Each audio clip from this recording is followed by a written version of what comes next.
It's time for business birthday. Everyone does celebrity birthday greetings, but the Focus Group is the only show in the universe that celebrates business birthdays.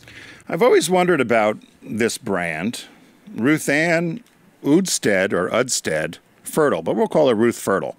She was born February 5th, 1927. She died April 16th, 2002 at 75.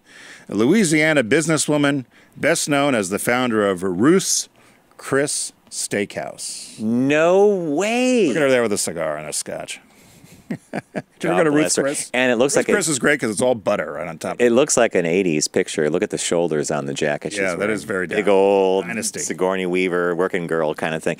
So wait, Ruth Chris. So Ruth Chris Steakhouse. So where did that come from? I'll tell you. Okay. So she grew up. It says she grew up in a poor family in New Orleans, Louisiana, and she was very smart. And she skipped several grades of grammar school, and she graduated high school at the age of 15. They took some of her brother's World War II GI Bill benefits to send her to Louisiana State. She graduated at 19 with honors in chemistry and physics. And she thought she was going to teach. She wanted to do a number of things. She ended up meeting a guy named Jerry in Baton Rouge, and he ran for mayor, and he used to wear...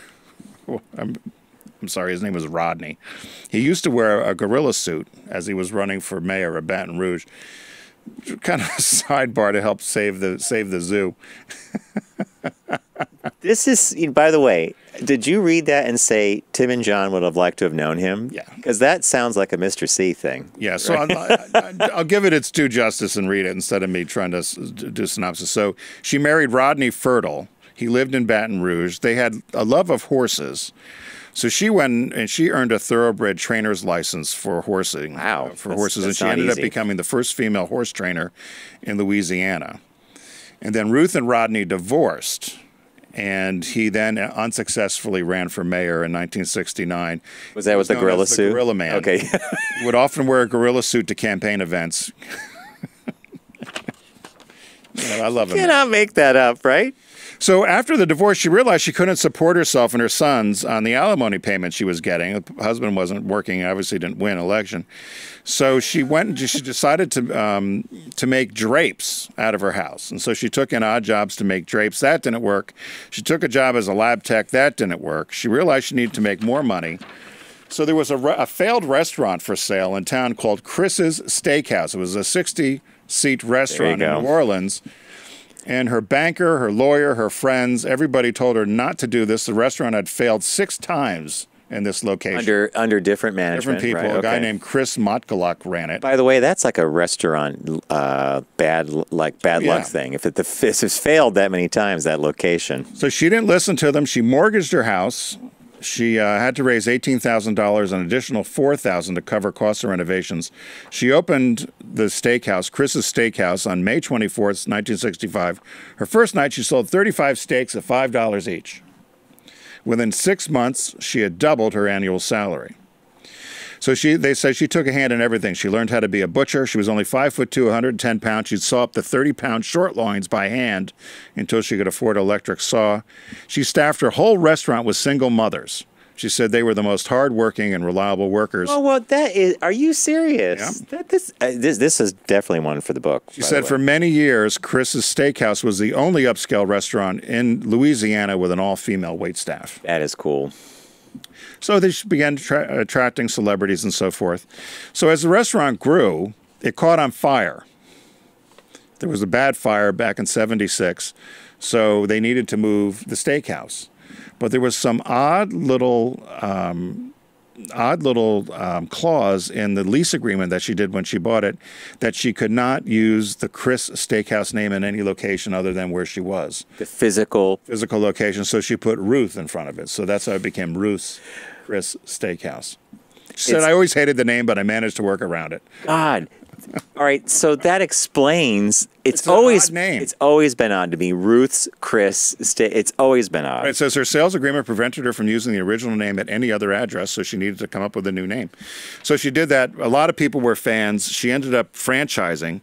She had over 80 restaurant locations at its height. She continued to run Ruth's Chris for most of her life. In 1997, when she turned 70, she personally visited 42 of the restaurants. She goes, I would always go smell out how they were doing. So she could tell whether things were going well by the smell inside, whether it didn't burn or whatever. She fell ill in Illinois. She was a smoker for 50 years. She was diagnosed with lung cancer in 2000. She died 2002 at 75. Here's an odd thing. So she was buried in a lavish mausoleum that she and her friend, Lana Duke, had commissioned in 1995. Lana had an ad agency and did a lot of the advertising. She and Lana were buddies. Oh, you're sniffing out a... I don't know what it means other than they have this mausoleum together. A granite building cost $500,000 on a 27-square-foot plot. And the Duke family's on one side, the Fertel family's on the other. There's an etching with two angels that says it's a wonderful world. The Fertel Duke Mausoleum can hold 6. And it was designed by the art department at Duke's advertising agency. They held a big party for 150 guests upon the completion of the structure, and they had the priest bless the crowd with beer, sprinkled beer. So Ruth, she was a huge, and she did lots of charity. Okay, Ruth, well loved within the community. Ruth never remarried. No, she never remarried. So this connection to the woman, I'm just I'm speculating. Why not, right? It's not a bad speculation. I hope it's not insulting or bad, but yeah, they talked about one time they were, during one of the hurricanes in New Orleans, they were left without power. So rather than letting the food spoil, she cooked it all up and gave it to all the workers outside. But she'd done millions of dollars over the years to philanthropic stuff. But I thought, what a strong lady. I always love those sort of stories. And here's something that I love about what you pinpointed.